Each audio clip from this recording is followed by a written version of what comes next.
How to download Pinterest video and iPhone. Hey everybody, in this video, I'll show you how to download Pinterest video and iPhone. To start, open your Pinterest application in your mobile device. Once you are now on Pinterest, go ahead, scroll over and then look for some videos or anything you want to save over at Pinterest. This one kind of looks nice. Once you find the one that you're looking for, just click on Save. But for now, let's continue browsing.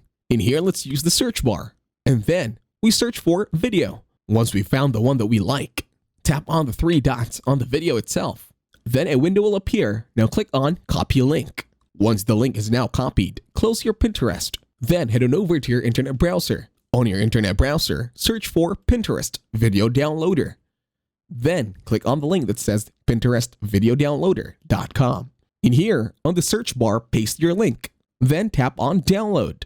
And that's it. Thank you very much for watching. Hopefully you got some value in this one. So please leave a like, share, and subscribe to the channel. And as always, I'll see you on the next one.